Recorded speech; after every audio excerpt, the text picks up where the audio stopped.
Hi everyone, and welcome back to another week on the Brush by Brandy YouTube channel. This week we're working on this cute piece behind me. So this is a desk, and I've actually seen these quite a bit before. They're pretty common and they're really plain and simple. It was just a really flat front desk that didn't have any detail in it, and so I kind of needed a direction on it, so I added a lot of detail on this one. This week we're going to add some wood you bend moldings. We're going to make some resin moldings. I'm going to do a really soft blend, a fun treatment on the top that you can see, which is kind of this pebble finish. And then I finally got to use this transfer that I really wanted to use for a while. So I think all these pieces kind of fit together and took a really plain piece and brought it up a notch. I usually try to take these plain front pieces and I look for ways that I can add interest to them. To me, they're kind of a blank slate. So while a lot of people might look for pieces that have a lot of detail and are really ornate, I see these plain front ones as nothing but opportunity for me to dress them up any way that I want to. So this is a fun piece. I think you guys are going to learn a lot. Stick around and let's get started. I've actually had two of these little desks in my inventory for forever, and I can't even tell you where I got them. This one has a matching mirror to go with it, but I'm excited to pull them out and finally get started on them. So I did enlist a little bit of help in cleaning them. Never pass by help any chance you can get it. I really appreciate it when I can, and gave this one a good cleaning. And next I'm going to pull this out, and it had a sticker stuck on the front of it, so I need to remove that with a razor blade.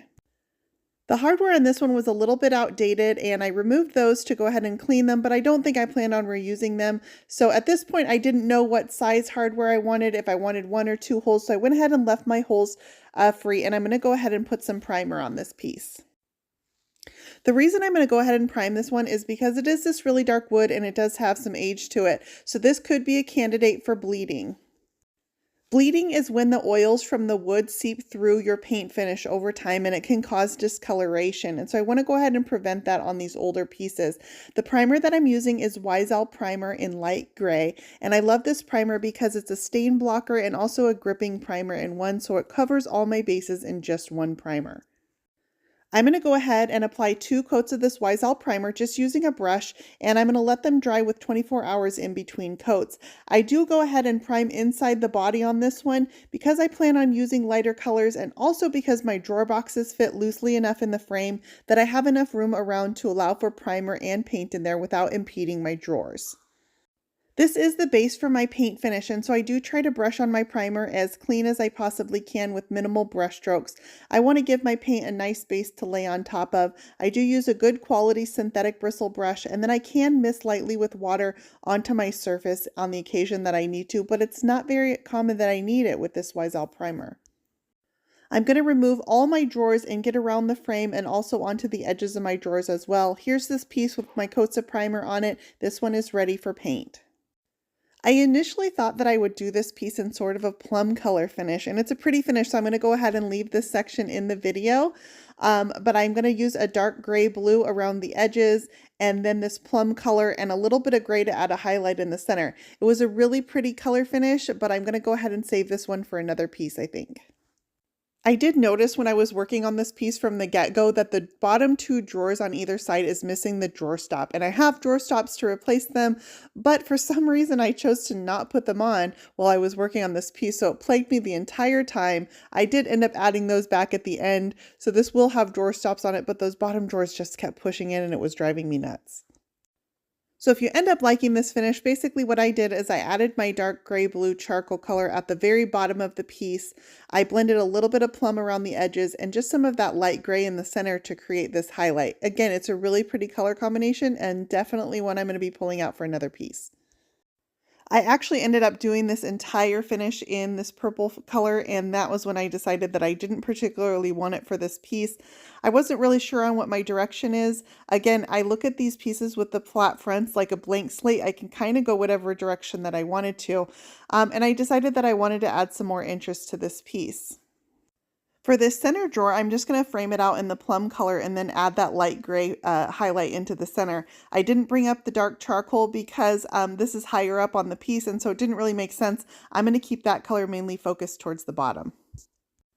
The main reason I decided not to do this finish on this piece is because I've already done a couple plum color vanities and they're really popular, but I definitely didn't feel like I wanted to do another one, so I just felt like it was the wrong direction all around for this one. Once I knew my color scheme was off, I decided I need to walk away and just go in a different direction. So let's go ahead and add some interest to the front of this piece. I'm going to add some molds cast in resin to the front. This is a keyhole mold called Tulumn Keyholes from Redesign with Prima. It's probably one of my most used silicone molds. And I'm going to mix in some amazing casting resin. This is a 1-to-1 mixture of parts A and B, and then I pour it into the resin mold. This one has 4 keyholes on it, and I'm going to use each one. So I'm going to have 4 drawers up the side, and each drawer is going to have a different keyhole. Only these are not going to be keyholes on my final piece. I'm going to use these as my hardware backs. After about 10 minutes, I come back to my resin molds and I remove my keyholes, and they're still a little bit soft, so I'm going to go ahead and take my drill and drill out the centers of them. These are going to be the screw holes for my hardware to fit in. My keyholes are not quite large enough to cover the entire existing holes on the body of my piece, so I need to fill them with a little bit of wood filler. This is a wood filler from Timbermate, and I really like using this one. It's nice and soft and pliable. It's water-based, so I can mix it to any consistency I want. And I filled my keyholes and then sanded those down. With my hardware holes all nice and sanded down, I'm ready to go ahead and put these keyhole molds over the top. I'm going to use a little bit of Titebond Quick and Thick on the back of the resin. I did paint these in advance because I already had a coat of paint on my body, and I wanted these to kind of be caught up, so when I go to put my second coat on, it takes the second coat evenly with the body. I use that Quick and Thick adhesive, wipe away the excess from around the edges, and then I'm going to let these dry. But I also decided I wanted to add some rope molding to the tops of these drawers for just a little bit of extra interest. And so this is Would You Bend trim. You heat it up a little bit. I'm using a crock pot to heat mine. I roll that rope molding up and it fits nicely in a crock pot. It's just a crock pot I found at my local thrift store. Once it's heated, I can unroll it. It's nice and soft at this point. I place it across the drawer of my piece, find the point that I want to cut it, and I can cut it with a pair of scissors or a razor knife. While I'm working with the piece that I just cut, I'm going to roll up my other rope molding and put that back in my crock pot so it continues to heat. I'm going to use a little bit of my Titebond Quick and Thick adhesive to the back of my rope molding and place this across the top of my drawer. This rope has a lot of detail and interest in it, so it's very similar to the style of the keyholes. I feel like these work really well together. I heat up the molding again so it stays soft the entire time I'm working with it. That's mostly because I was talking at the same time I was applying this. Normally I only have to heat it the one time in the crock pot and then I can go ahead and apply it. And then I heat it while it's on the front of my drawer, and that softens it so I can press it firmly in and there's no gaps in between the body of the piece and the molding. All right, with all of my moldings applied, you can see how much more interest the front of this piece has. I feel like it's so soft and romantic. It definitely started giving me a vibe that gave me a direction, and that was just the help that I needed. So I'm going to do a really nice blend on this one. I'm going to start out with a creamy white in the center of the top drawers.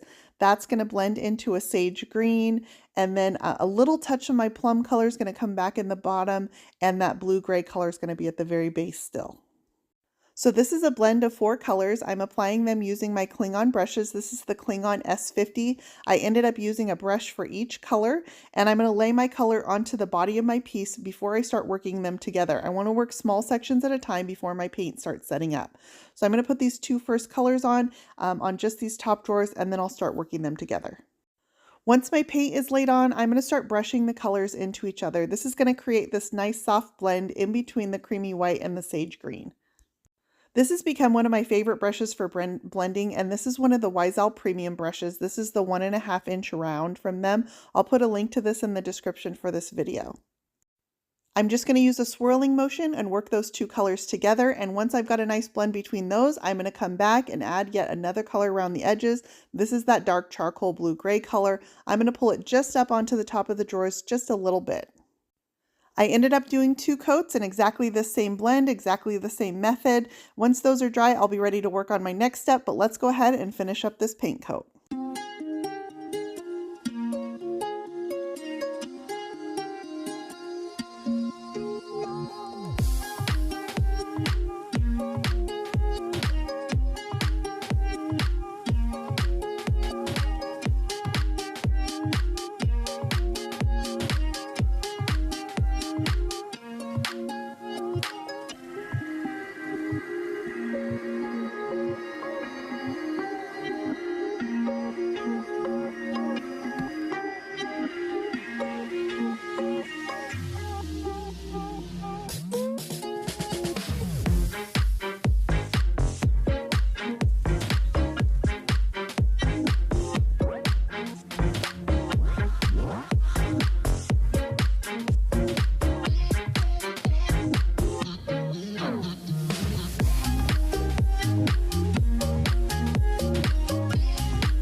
Here's where I landed with all of my paint on the body of the piece. Let's go ahead and pay attention to the top. I wanted to do something different to this top, but wasn't thinking that I wanted to do a blend. And so I laid on a coat of my sage green paint over the top of my light gray primer. And now I'm going to run this textured roller through the paint. This textured roller is from Artistic Painting Studios, and this is their ostrich design. I'll leave a link for this in the description for this video. I'm just rolling this roller through my paint, and it's exposing that gray primer underneath just a little bit, so it gives a little bit of contrast in between the two layers. I'm alternating my direction each time I roll. You can also do this by flipping over the roller, but I felt more comfortable moving my body around the piece, and that gave me the alternating pattern on the top. For the sides, I'm going to do the same 4-color blend that I did to the front, but I'm going to let it be a little more moody and stormy. So I laid on my 4 basic colors, and then I'm going to use my Wise-Owl Premium brush, and I'm just going to swirl through the colors to create this sort of soft, stormy blend.